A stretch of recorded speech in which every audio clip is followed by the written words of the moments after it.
par où ils ont commencé, comment ils sont arrivés aujourd'hui d'une petite entreprise à une grande entreprise.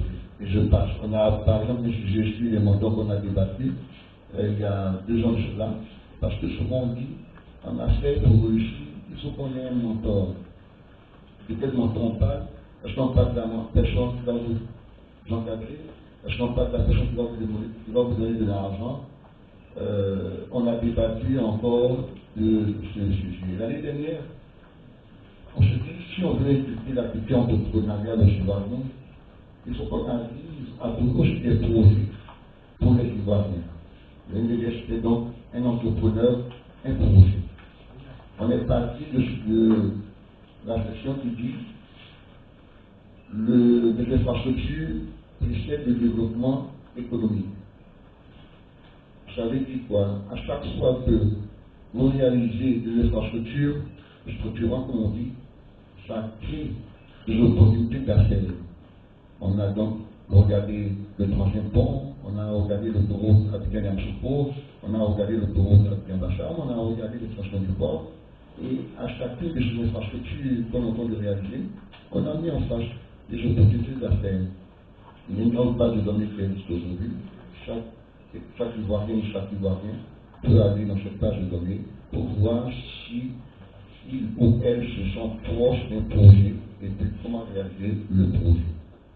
Cette année, nous avons travaillé sur le thème homme d'affaires ou entrepreneur, il faut faire un choix. On n'a pas voulu faire de la polémique, mais encore une fois, on a chacun sa méthode pour pouvoir se lancer en affaires, pour pouvoir entreprendre. Est-ce qu'on doit regarder, on est à la suite des opportunités, c'est ce qu'on appelle pour nous l'homme de fou, le businessman western? Il y en a pour qui ça marche, il y en a pour qui ça ne marche pas. Et puis, il y a un entrepreneur, il y a par exemple vous êtes des journalistes, vous avez travaillé dans 2, 3 rédactions, vous avez une expertise dans le domaine, vous dites, je me lève pour aller créer, moi, mon propre journal. Vous transformez une expertise acquise en business. Ça peut être demain le prof ou bien le proviseur de lycée qui, après 20 ans passés à la tête d'un lycée, décide d'aller créer son lycée parce qu'il sait comment on administre un lycée, il sait comment on gère un lycée.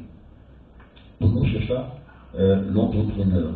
On se dit, lorsque nous avons impliqué aux Ivoiriens la culture entrepreneuriale, est-ce qu'on oriente les Ivoiriens vers la fibre entrepreneuriale pour dire tu as appris quelque chose, tu peux transformer cette chose, ou bien on dit ok, je me suis levé ce matin, j'ai envie de faire des affaires, je dois déjà imposer quelque part dans votre petit mon gars, si tu es dans telle société et qu'on fait du lavage, il paraît que le business du lavage marche, moi je fais du business du lavage, mais peut-être que vous, dans votre âme même, vous n'aimez pas vous salir, vous n'aimez pas porter des potes pour aller dans une station de lavage. Cette année donc, on va débattre de ça. Mais pourquoi est-ce qu'on veut débattre de ça? Parce que le développement inclusif, donc le développement de croissance qui va profiter à tout le monde, par quelque chose de très important. L'émergence de ce que l'on appelle des champions nationaux.